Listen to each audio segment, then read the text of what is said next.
اور میرا روم میٹ دونوں، ہم دونوں نا فرضی بیمار ہو گئے. وہ بڑا تھا بھولا بھالا، میں تھوڑا چست چالاک تھا. میں نے کہا طالب صاحب آئیں گے چیک کرنے ضرور. تو میں کچن سے تھوڑی راکھ لایا، اس پر پانی ڈالا، اس پر تھوک ڈال کے الٹی کی ایک شکل بنائی کہ بھائی جب طالب صاحب آئیں گے تو دیکھیں گے الٹی ہے تو یہ تو بیمار ہے. وہ جو تھا بیچارہ محمد خان کھچی تھا میلسی کا، وہ بہت سیدھا سادہ تھا، تو وہ ویسے ہی پڑ گیا تھا بھی 6 فٹ کا. اب ہم آپس میں گپے مار رہے تو میری چھٹی حس بولی کہ طالب صاحب کے آنے کا ٹائم ہو گیا. تو میں تو چپ کر کے نا کروٹ بدری رضائی سردیاں تھی رضائی اوپر لے کے پڑ. تو جب محمد خان نے دیکھا میں نے رضائی لے لی، اس نے بھی لے لی. اب تھوڑی دیر تو وہ بیچارہ چپ رہا. اب وہ صحت مند کوئی بیماری نہیں، رضائی اوپر لینا. تو وہ شروع ہو گیا دل دیاں دل وچ رہ گیاں شمع پہ گیاں. یہ گانا یہ ہمارے زمانے کا بڑا مشہور گانا تھا. میں اپنے school college government college central model کا بہترین ٹاپ سنگر تھا. جب ہماری میوزیکل پروگرام ہوتے تھے تو ہر لڑکا ایک دفعہ آتا تھا، مجھے 2 دفعہ بلاتے تھے. اچھا اب لوگ ایسے رضائی کلن دل دیاں دل وچ رہ گیاں شمع پہ گیاں. 2 دفعہ ہو گیا. اب تیسری دفعہ طالب صاحب انٹر ہوئے، اس کو نہیں پتا. تو گلن دل دیاں دل وچ طالب صاحب نے رضائی اٹھا لی. جو پھر ڈنڈے پڑے اس کو ڈگا ڈگ. میری طرف دیکھا جو راکھ پڑی ہوئی تھی پانی تھوک شوک کا اے تو بیمار ہے وہی الو. وہ تو بہانا کیتا چل اٹھ کپڑے پا. وہ کپڑے کیا پہنتا وہیں سے بھاگا اور گھر چلا. بچوں علم ذوق سے آتا ہے، علم محنت سے آتا ہے. تو میرے دین صرف یہ نہیں کہتا کہ مسلح پہ بیٹھ جائے، میرا دین کہتا ہے دنیا میں بھی ٹاپ کر، دین میں بھی ٹاپ کر. دنیا کو بھی ہم خود تراشتے ہیں منازل کے سنگ میل، ہم وہ نہیں ہیں جن کو زمانہ بنا گیا. اپنی زندگی کو خوبصورت بناؤ. اور کل کو آپ کی شادیاں ہونے والی ہیں، بچی بچے جوان نکل کے شادی ہوتی ہے. میری آخری بات سن لو، کائنات کا سب سے خوبصورت رشتہ خامد اور بیوی ہے. کائنات کا سب سے خوبصورت رشتہ خامد اور بیوی ہے. اس کی اہمیت والدین سے زیادہ ہے، اولاد سے زیادہ ہے، چاچے تائے سے زیادہ ہے، دادے دادی نانے نانی سے زیادہ ہے، ساس بہو سے زیادہ ہے. جوائنٹ فیملی سسٹم کی وجہ سے یہ رشتہ برباد ہوا پڑا ہے اور تباہ ہوا پڑا ہے. آپ تو انجینئر ہو، آپ چیزیں بناتے ہو. جس ڈائی میں چیز بنتی ہے وہ ڈائی کی کتنی حفاظت ہوتی ہے. جس ڈائی میں مرسڈیز بنتی ہے اس کی کتنی نگرانی ہوتی ہوگی. جس ڈائی میں رولز رائس بنتی ہے اس کی کتنی نگرانی ہوتی ہے. مثال دے رہا ہوں، جس ڈائی میں بوئنگ جہاز بنتا ہے اس کی کتنی نگرانی ہوتی ہوگی. اور ان کی کیا قیمت ہے، کچھ سال کے بعد لوہا ہوتی ہیں. اور کائنات کی سب سے قیمتی جو کیا اس کو کہتے ہیں جو پروڈکشن ہے، کائنات کی سب سے قیمتی پروڈکشن انسان، اور کائنات کی سب سے قیمتی ڈائی ماں. اور اس پر خراش نہیں آتی، سوراخ ہو جاتا، اس کے دل کے سوراخ ہو جاتے. تانے تانے تانے تانے بولیاں، کبھی ساس کبھی سسر کبھی خامن کبھی بہنیں. اور وہ بیچاری سہ رہی ہے اور پیٹ میں بچہ پروان چڑھ رہا ہے. یہ بچہ پیدائشی ڈپریشن کا مریض ہوگا کہ اندر سے ڈائی ٹوٹ چکی. میرے نبی نے فرمایا کہ میرے مدینے کے صحابہ بڑے عالیشان لوگ ہیں، یہ جب کسی کی بیٹی کو لے کر آتے ہیں تو اس کو محسوس بھی نہیں ہونے دیتے کہ اپنے گھر میں ہے یا سسرال کے گھر میں. تو بھائیو، میرا جو معاشرہ ہے وہ ہندو معاشرہ ہے، اس میں عورت کی قدر نہیں ہے، آنے والی کی قدر نہیں ہے. وہ گھر چھوڑ کے آئی ہے، بیوی. لوگ کہتے ہیں میں عورتوں کے حقوق زیادہ بیان کرتا ہوں. میں نے کہا ہیں ہی ان کے زیادہ. بیچاری مار زیادہ کون کھاتی؟ کوئی گھٹ وادی ہوئے گا جو سوٹا بیوی دا کھاوے، باقی تو سارے بیویاں نوں سوٹے مار دیں.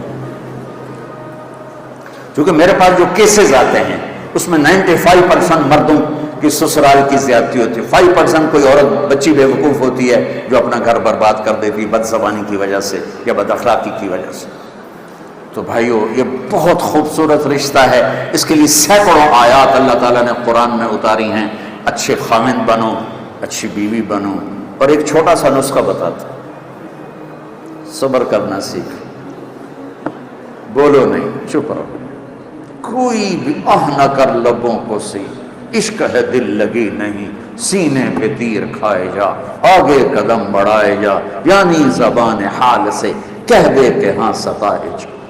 صبر کرنا سیکھ لو، جواب نہ دو. اللہ کی قسم چپ رہنا بہت بڑا جواب ہے. اللہ کی قسم چپ رہنا بہت بڑا جواب ہے.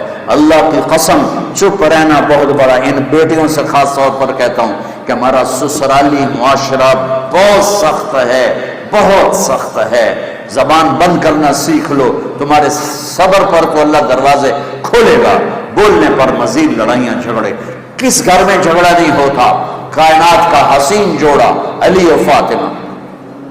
میرے نبی گئے بیٹی کے گھر، وہ پریشان، کیا ہوا بیٹا؟ کہ میرا علی کا جھگڑا ہو گیا. کہ علی کدھر ہے؟ کہ باہر. آپ تشریف لے گئے. یہ نہیں کہا کہ میں بیٹی والوں میں داماد کے پاس کیسے جاؤں. ڈھونڈتے ڈھونڈتے گئے، مسجد میں پڑے تھے، وہ ان مٹی لگ گئی تھی تو ان کو کہا ابو تراب کے باپ اٹھو. ان کو ہاتھ پکڑ کے گھر میں لائے اور یہ دیکھو آ کرنا فرش پہ ایسے لیٹ گئے. کچھ نہیں پوچھا علی سے کیا ہوا، نہ فاطمہ سے پوچھا کیا ہوا. لوگ صلح کرانے جاتے ہیں، کہتے ہیں کیا ہوا، وہ ڈھیر آگ لگ جاتی، وہ زیادہ لڑائی ہو جاتی. تو میرے نبی نے نہ فاطمہ سے پوچھا نہ علی سے پوچھا، یوں کر کے لیٹ گئے. ادھر علی کو لٹایا، ادھر فاطمہ کو. علی کا ہاتھ پکڑ کے یہاں رکھا، فاطمہ کا ہاتھ پکڑ کے یہاں رکھا، اور اوپر اپنا ہاتھ رکھ کے فرمایا بولو ہماری صلح ہو گئی. سب نے، دونوں نے کہا ہماری صلح ہو گئی. آپ باہر نکلے ہنستے ہوئے. صحابہ نے پوچھا یا رسول اللہ، بڑے خوش نظر آ رہے ہیں. کہ علی و فاطمہ کی صلح کرا کے آ رہا ہوں. یہ جھگڑے تو جا کے جنت میں ختم ہوں گے، جہاں زندگی کی ابتدا تو ہے، انتہا کوئی نہیں ہے. محبت تو ہے، نفرت کوئی نہیں.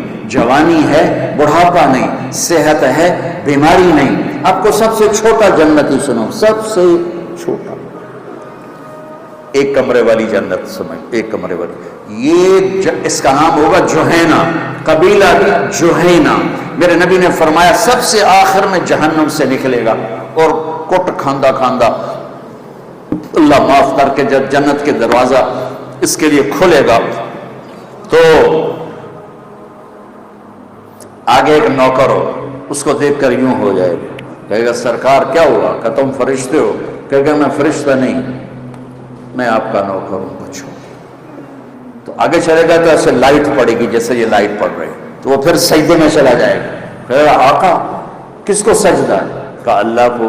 کدھر؟ کا یہ جو نور ہے اللہ کا ہے. کہ نہیں، یہ آپ کے گھر کی لائٹ ہے.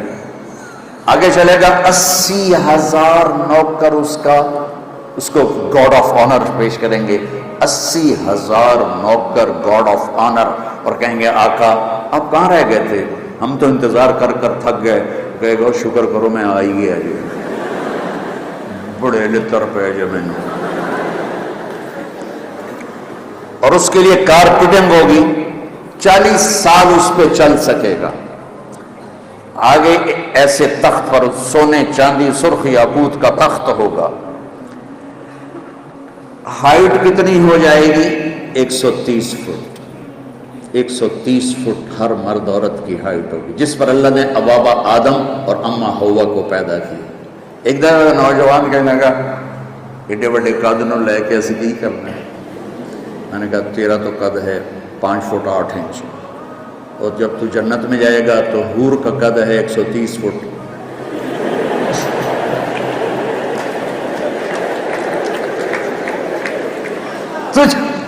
تجھے کہاں بٹھائے گی؟ جیب میں ڈالے گی اور نہیں ہے.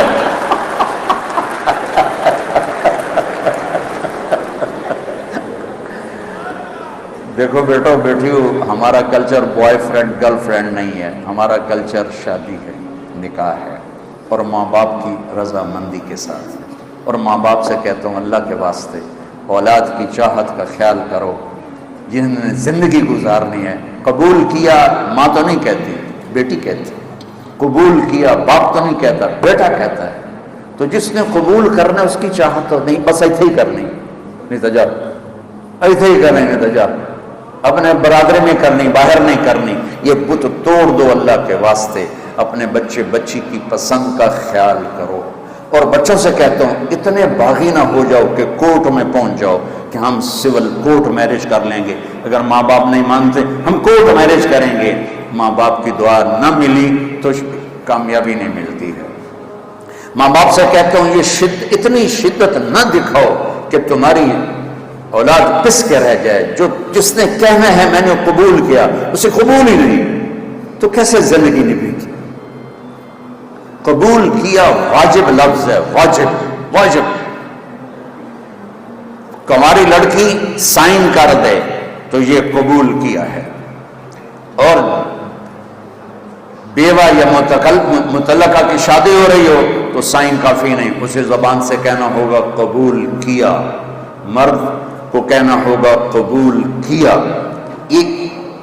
تو جو قبول کر رہا ہے اس کو تو دیکھو کہ کیا اس کو پسند بھی ہے کہ نہیں.